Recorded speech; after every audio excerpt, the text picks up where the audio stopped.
let me just simply say that here is a candidate for the Democratic nomination for governor, former alderman of the fighting 43rd Ward, in one of the most expensive races in the history of aldermanic politics in 1983. Some of us are around still remember that race. He will have solo control of the microphone. He can do with it what he wants, and then there'll be Q&A afterwards. My pleasure to introduce Edwin Eisendrath.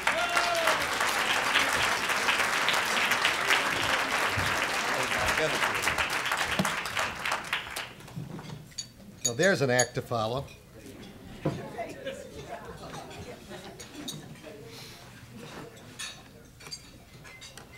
This is a debate. That's, who knew? I'm delighted, thank you to Tom, to the City Club, just for giving me the opportunity to participate in, you know, all the joking aside, the City Club has a great and important tradition in Chicago, tradition of letting people come and share ideas about our state and our city, our region, our future, really. I applaud your tireless work for making this organization what it is. And I'm sure if Jay were here, he'd be applauding it too. I want to talk about bigger things today than our governor's sorry record and his status as Patrick Fitzgerald's public official A. I want to talk about our future, how we unleash the potential I've seen all over Illinois, and how we put an end to private, petty, political ambitions that hold us back. It's an agenda I've been talking about all over the state for the last few months, and I've been getting a terrific response. You know, before going into the private sector, I served as a Chicago alderman for 2 terms. Bill Clinton appointed me to be HUD regional administrator here in the Midwest, so I am not, strictly speaking, a politician. But my brief experience taught me that politics can be genuine and important. And by that, I'm talking about the relationship of people to their government. Let me tell you a story. When I was alderman, I got a call from a woman. It was 10 in the morning, and she was distraught. There was a dog barking in her neighbor's front yard, and you know, she was homesick, and she said, I need to rest. I have a big day tomorrow. I said, you know, lady, I can't do anything about this.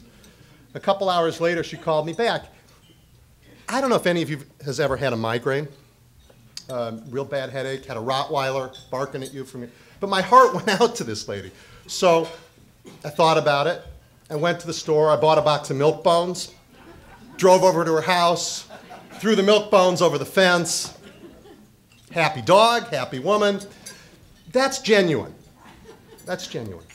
Now later, when confronted with the disaster that was the Chicago Housing Authority, I worked with Mayor Daley, Secretary Cisneros, President Clinton to federalize the agency. I was appointed the federal receiver of the Housing Authority. So like a debate, just like this one, I won every vote, 1-0, you know. But we changed the agency.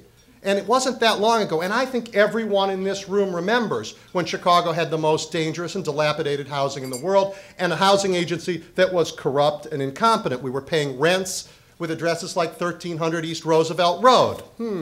Somewhere east of the planetarium, right? But we ran a forensic accounting operation, we put people in jail, we got the money back, we cleaned it up, brought in a terrific, talented, ethical team, some of whom are still there, some of whom I think are still in this room, cleaned it up. That's important. That's important. So if you think about the relationship between people and government as genuine and important, you see things differently.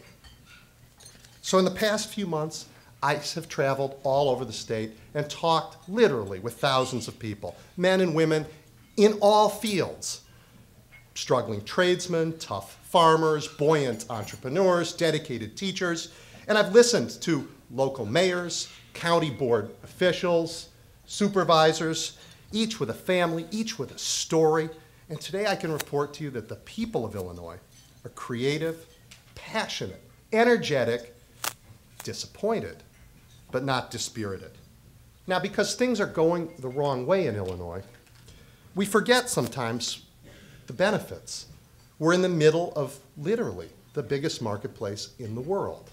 We still have a transportation infrastructure that's one of the marvels of mankind. We have great universities that are creating that rarest of commodities, new knowledge. We have a diverse workforce, so diverse that it's incalculable the number of ideas that every manager has to deal with. We have so many strengths, but we're being held back. Held back artificially, I believe, by our own government and by the pettiness of our politics in Springfield. Our economy, and many of you know this, is 35th in growth. Fifth biggest, 35th in growth. We're falling behind our neighbors, all the ones that touch us. Wisconsin, Iowa, Missouri, Kentucky, Indiana, they're all growing faster than we are. We're falling behind our peers, the other big states, Pennsylvania, California, New York, New Jersey, Texas. They're all growing faster than Illinois. This isn't a national economic problem. This is unique to us in this state. Not only are our neighbors growing faster than we are, we continue to dig deeper into financial peril. We've had 10 consecutive quarters of economic growth in the United States. That's lifted a number of state budgets into the black.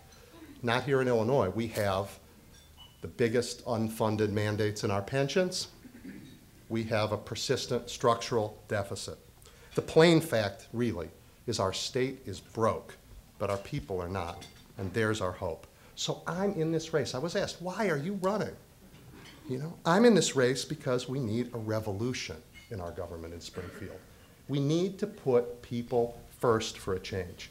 So instead of flying around and, you know, promising programs that we can't pay for, I want to unleash the genius of our people by doing what Americans have always done. Protect those who need protection, empower individuals, and let's get ready to compete. How do we do this? It begins with education. Let's stop pretending the lottery absolved us of our problems, and let's fund education in Illinois. We are 50th. Now, I know there's some argument, 50, 49, depends on whether you count the gambling revenue in Nevada, comes through the state. We're 50th, last in funding of education. The past 4 years, the state has not even kept up with inflation. Arne Duncan stood on this stage, what, 2 weeks ago? And talked about the disaster that's happening in CPS, how all of the good work of the last few years is now in jeopardy. By contributing less than a third of the cost of education, the state forces the burden onto local property taxpayers. Now, I may not know a lot about politics, but as a teacher, an alderman, as a federal official involved in housing and community development, I know something about the consequences of this failed funding system, and they go way beyond the classroom. Most importantly, Springfield's failure to fund drives jobs away from Illinois. It makes us anti-competitive. Study after study shows that when you cite a plant, no one would opt to pay a large fixed tax on plant and equipment as opposed to a corporate income tax in the years you're profitable. If you doubt the studies, travel as I did along the Mississippi or Route 1 along the Indiana border. We're losing jobs in Illinois, and we're not losing them to Beijing and Bangalore. We're losing them to Indiana and Iowa. That's not okay. And that's the center of what we ought to be focusing on. Paying for schools makes our economy more competitive by taking pressure off local property tax owners and by creating a stable revenue environment so businesses can plan. But the state's failure to fund education also drives inequalities that are just plain hostile to the American dream. Right here in Illinois, the community you grow up in determines everything about the kind of education you get. That's not okay. And there's townships downstate with shrinking equalized assessed valuations. What that means is their millage, their property tax rate has to be higher just to stay afloat. And that's unsustainable. So what we have is an accelerating problem. And it's growing faster and faster, and it's reached the point of crisis. So for economic reasons, as well as social ones, let's pay for education. I'll put all options on the table and find the funds so that our children can learn, our communities attract businesses, and those businesses grow and create jobs. What are those options? Let me give you 4. First, we have an outdated revenue system. And We read about this. Many people have written about it in Illinois. It's inefficient, unfair, unresponsive. It lacks transparency. We have the wrong mix of taxes and fees, and it's hurting our economy. Other states have long since updated their revenue systems and are making progress. Illinois is locked in the past. I'll put the entire revenue system on the table. We have an outdated regulatory environment. It hurts businesses, and it isn't doing our job for consumers either. Worse, and particularly in Illinois, it tempts elected officials to raise campaign contributions by offering a tweak here or a tweak there to regulation. It lacks innovation. We need to put that on the table too. We have programs that aren't tied to any strategies for the state. The governor's going around with opportunity returns. It's the state's business development program. Turns out it is not tied to any rational plan for economic development. It's election year giveaways. And fourth, we have operating inefficiencies that result from, let's face it, unqualified political appointees in jobs. Any good leader knows how important it is to have talented, qualified managers with measurable outcomes and clear performance expectations. I'm told the governor's cabinet has not met with him once. Not once. You have to be interested in the weeds, in the details, to run a multi-billion-dollar operation like this state. Those four things: operating inefficiencies, program cuts, regulatory reform, revenue reform, they're four fertile areas to find the funds we need. But more importantly, by attacking each of these, we unleash the growth that business as usual has suppressed in our great state. And then growth, not taxes. Growth is the answer to our funding programs. So we need to make those changes. Now, no one today can predict where the economy and interest rates are going to be next year after the election, or what specifically the response has to be, but we can commit to the goals right here. Illinois has to join the 21st century, and every other state in the union, by paying for the education of our children, relieving pressure on local property taxation, updating tax and regulatory environments that hold us back. It's a good investment, and doing so will unleash the growth we need for everything else. All right, so far I've talked about the relationship between school funding and our economy. Quite apart from funding, we can do other things to improve education. It's just something I'm passionate about, so let me name two. The mayor and Arnie Duncan have done some great things here in Chicago. I taught public school here for 5.5 years, so I have some experience there too. And in my present job, I'm an administrator at Kendall College, where I oversee a teacher training program. So again, it's something I know about. The state can do a lot. For one, we can improve teacher training. Every certification program today has to comply with a complicated set of standards that chokes creativity, that fails to prepare teachers for the realities of the classroom. Most teachers quit. They quit after 2 years.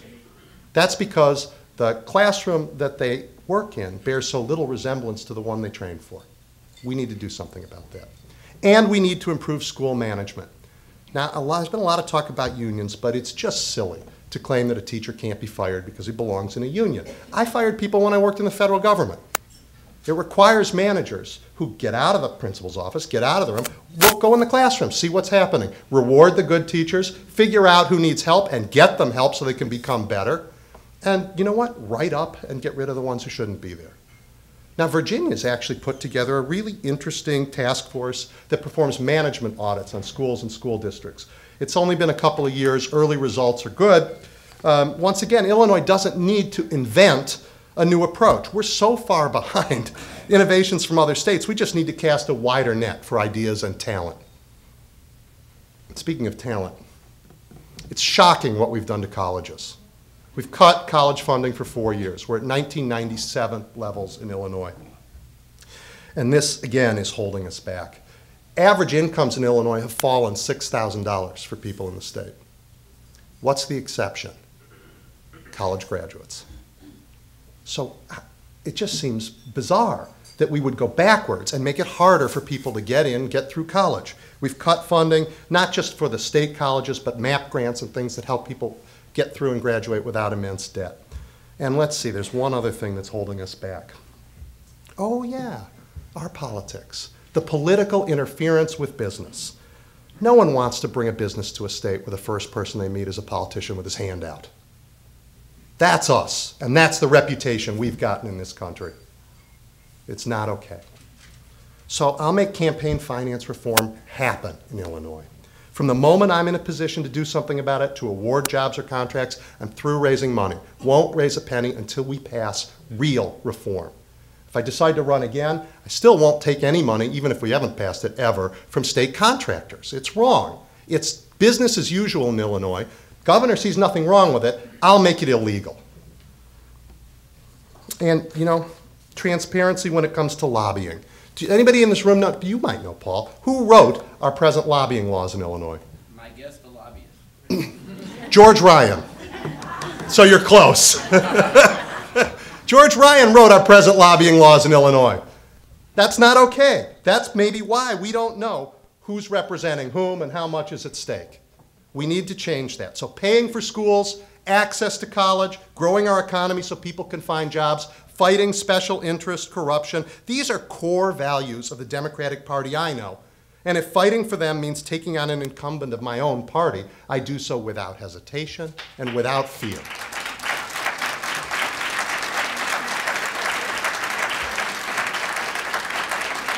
Governing is about making choices.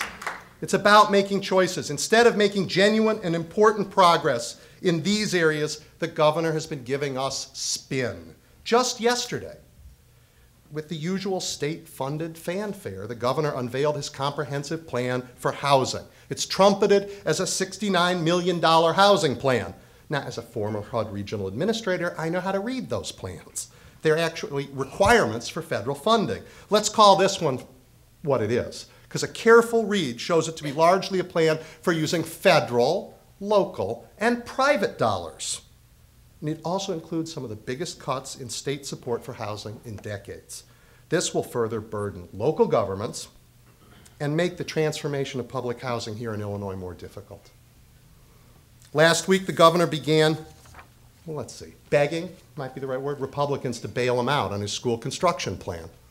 You know, he bet it all on a Keno plan to finance it. He switched and bet on Keno after his former chief of staff turned lobbyist took on the Keno interests. When it blew up, he was left with no plan to fund the building of schools, and he's asking the Republicans to bail him out. Last week, we also learned that he received, well, we saw that he received 5 $20,000 contributions from separate companies in the healthcare industry in Florida. We learned that it's actually one bundled $100,000 contribution. We learned it by seeing that the 5 contributions had the same P.O. box in Florida, and they were also tied to the same former chief of staff lobbyist who was involved in the Keno thing. And now we know that the company is in the bidding to manage a large part of the All Kids program. So I asked the legislature to investigate that, to make sure that, to find out who's writing the regs, who's writing the RFP that they're going to bid on, to see if JCAR, which is the agency that's going to administer this program, is free from political influence. This is his biggest deal, this kids' health care program, and we need to know that it's for the kids. And you know what? Last week we also learned, it was reported, that the governor's chief campaign spokesperson is a lobbyist. And a lobbyist with current clients, clients who are asking him to influence the governor and the decisions of this government. Now, the governor sees nothing wrong with this arrangement. Nothing at all wrong with it. I think it's shocking. I think it says terrible things about business as usual in Illinois, and it raises serious questions of judgment. But the real tragedy of these scandals and spin is that they take our attention away from the important work that's to be done in this state. And he's failed to do it. George Bush, pardon me, Tom, George Bush and Rod Blagojevich have a couple of shared habits it's time for us to shed. First, they name their laws. You know, No Child Left Behind, All Kids. A law isn't like a dog you're going to call for lunch, you know? But when more time is spent marketing the law than in thinking about it, you know something's wrong. And I'm not making this up. There were more words in the press release that accompanied All Kids than in the bill itself. I'm not making it up. Second, they pass costs down to local government in unconscionable ways, whether it's unfunded mandates or just changing the way project costs are shared. Met with a county supervisor in Vermilion County. He told me that the governor had deeded back 92 miles of roads, but not a penny to maintain them or take care of them. So this just puts more pressure on local government, more pressure on property taxation. Of course, the biggest example of pushing obligations down to people at the local level and burdening property taxes is the state's historical failure to pay for schools. This slow disaster may not affect everybody here right away, but we're here because we care about our democracy and we want to participate in building a better future. So I'm taking up this challenge because I dream of a day when we can live up to our potential without being pulled back by our politics in Illinois. And I've never believed that dreams are for dreamers. I believe they're the bedrock of all the progress we've ever made. Everywhere I go in Illinois, everyone I've met, men and women, I've seen them. They have what it takes to light our economy and educate our children. They're people with heart to match the vastness of our fields and the boldness of our skyline. I am so proud to stand with them to turn our state around and set our potential in motion. It's a great, great honor for me to be in this race and be a candidate, and it's an honor I want to share with all of you. Join me. Thank you.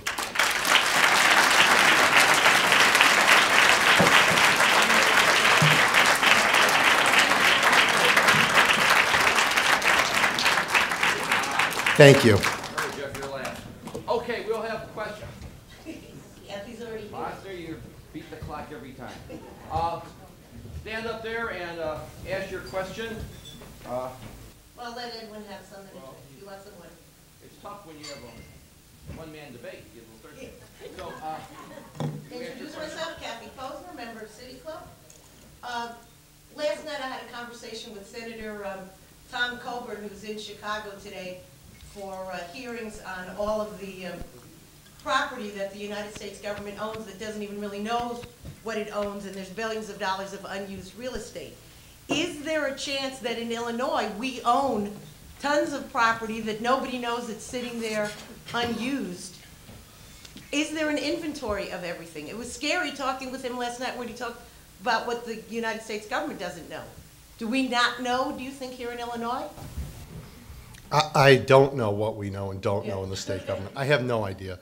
But when you miss out on things as big as educating our children, no doubt we can miss out on a couple pieces of property.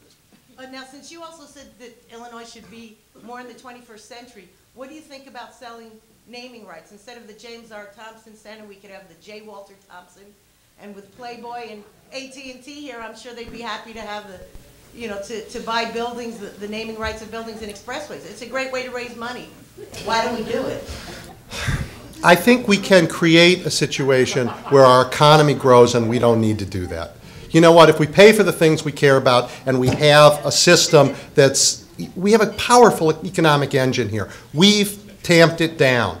If we let it loose by just making our system modern, we won't have to worry about naming rights. We really won't. We'll grow an economy and pay for the things we need to. not the typical questions you get every day. Go right ahead. Hi, Edwin. I'm Grant Linsky, member of City Club. My question to you has to do with going back to your comments about antiquated revenue streams and dealing with education and property tax.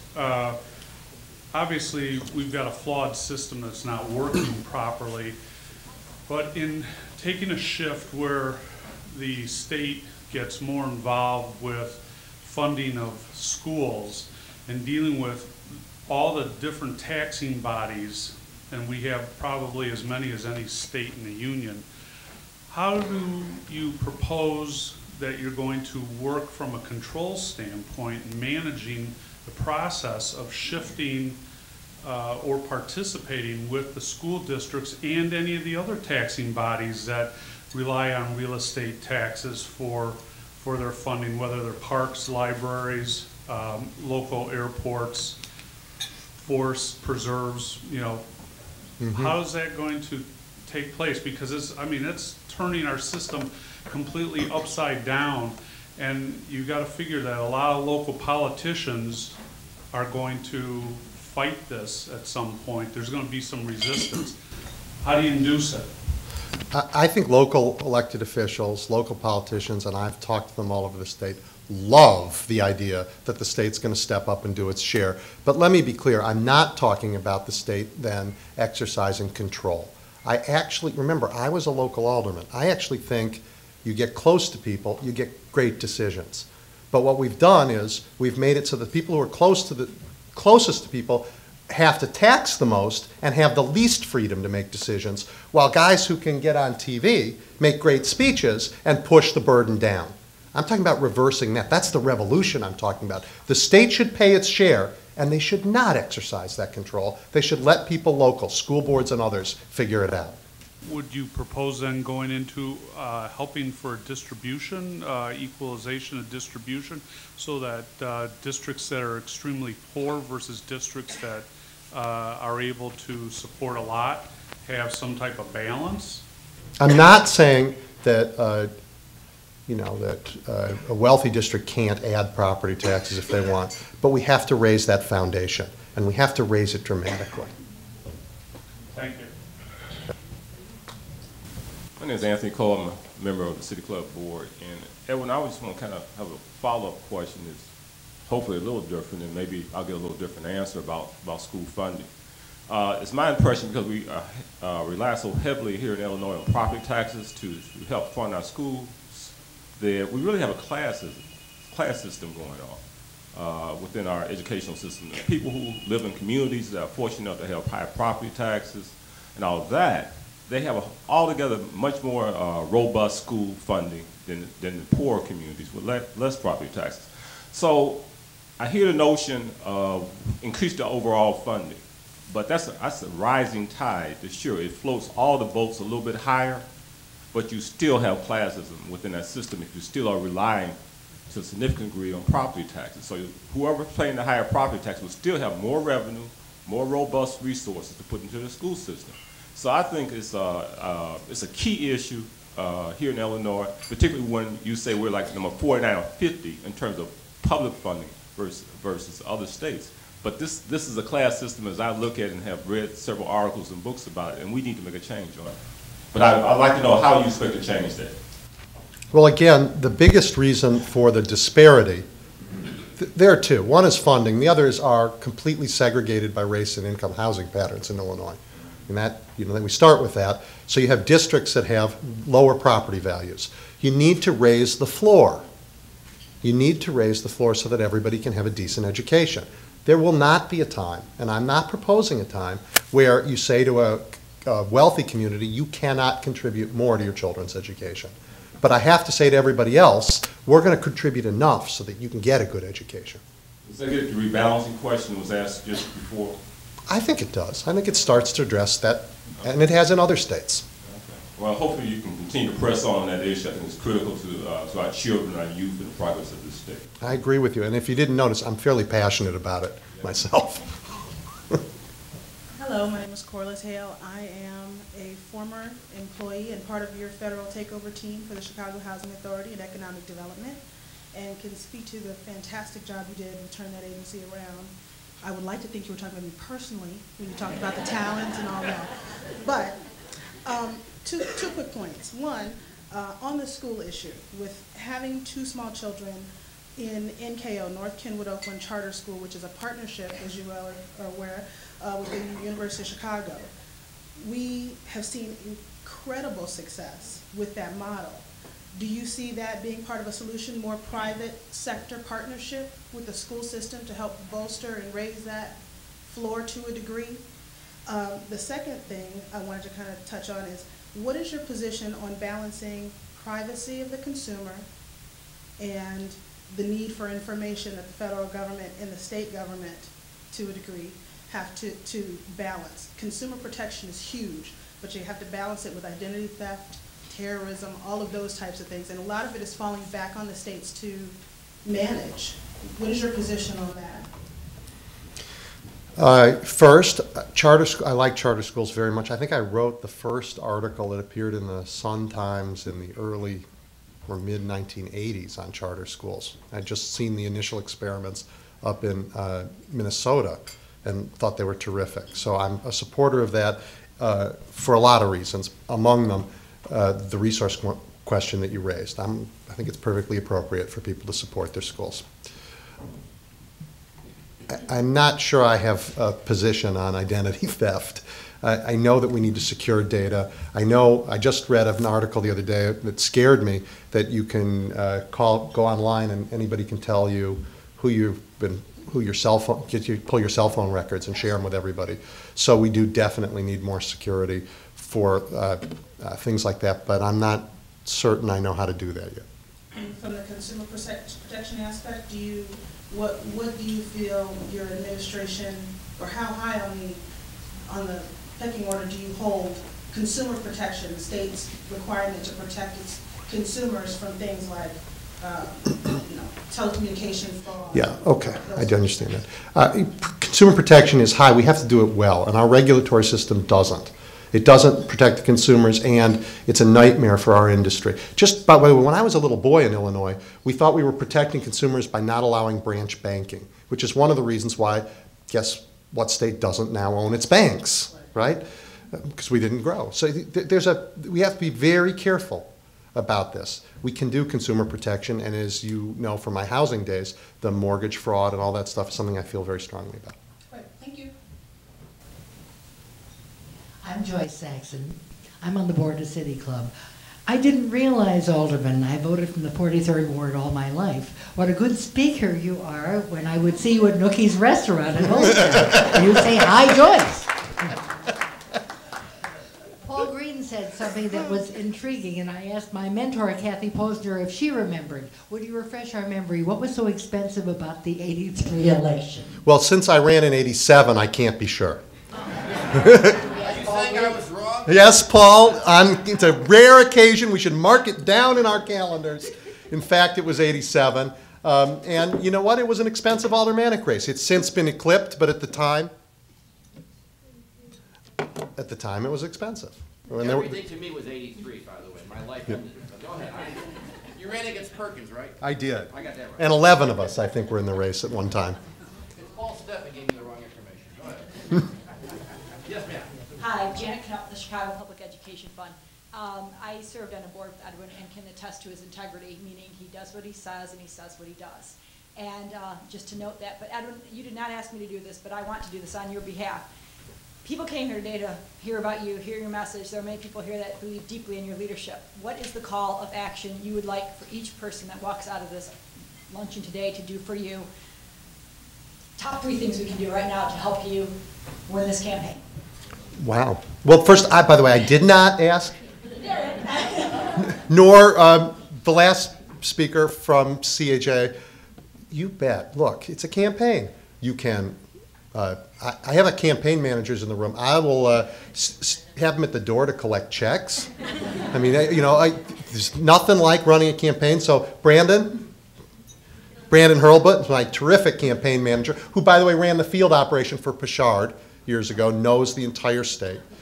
So I'm write checks, call your friends, go to my website. It's eisendrath2006.com. Sign up for the friend-to-friend letters. Sign up for all of those things. It's a whole list of things you can do. But most importantly, remember that part about dreaming and it not being, a fool's errand, but the most important thing we do? Tell everybody you know that Illinois doesn't have to be what it's always been. That we don't have to be behind our neighbors, that we can be proud of our state, that we can have a politics we're proud of, that we can accomplish great things. I've looked people in the eye all over this state. I believe in them. They believe in us. We have to live up to that. Can I just add a follow-up? How are you doing on editorial board meetings, and is that something that you could use our support on? Well, I've just started to have them. Good. So, yes, please, absolutely. Talk to all of the editorial boards, everybody you know. This is really important stuff. Well, all these softball questions now. Mr. Roser, are you ready? Look who's at the gate. Go ahead, Jeffrey, give your commercial.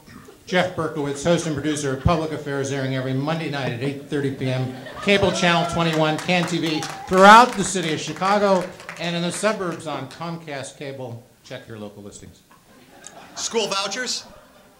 Just to say, in tonight's show in the city is with Zane Smith running in the 10th Congressional District, Democratic contested primary. In the suburbs, it's Congresswoman Melissa Bean, Jeffrey, you're Democrat. going over your limit now. 8th Congressional District. All right, Edwin. Mr. Eisendrath. Jeffrey, school vouchers. Help me out. Backpack, no, we did that last time. We'll try something new. Most people say they know the public officials, in addition to public official A, by whom they hang out with, and who relies on them and who they rely on. So with Governor Rod Blagojevich, it appears to be the people he is close with: Bradley Tusk, Lon Monk, John Weeman, Doug Schofield, John Filan. Who are your folks? Give me your equivalents to Schofield, Weeman, Filan, etc. Tusk. Well, Schofield's his campaign spokesman and his lobbyist. I don't have a lobbyist, but my campaign spokesman is Monica Teague. Monica's sitting back there. I don't have a government in exile. So I haven't filled those. So if I'm open to applications. If you're talented people and you want to apply for those roles, I'm open to it. But I don't have a government in exile. There's this great thing. It's written, if you go to Operation Push, it's written above it. It used to be a Jewish temple. It says, "Know before whom thou standest." Now, it turns out not to be in the Bible. It's in the Talmud, and it's a story of what's on the steps of Solomon's temple. And that's what they said to him before he got to the top, so that he would remain somewhat humble. In civic life, it's a little different. I mean, there's that too, but there's also, know with whom you're standing, know who you're there with, and that's just that's been my pleasure all over the state of Illinois. It's important that we aren't standing there with the pals, that we're standing there with the people we're supposed to be supporting. And if you're asking me about policy and budget directors and stuff like that, I haven't filled those spots. I will. Who do you respect? Give us some potential people who would be your John Filan, who would be your Lon Monk, who would be your Bradley Tusk. You know what? I would rather wait until the time comes, collect some resumes, and figure out who's the best. But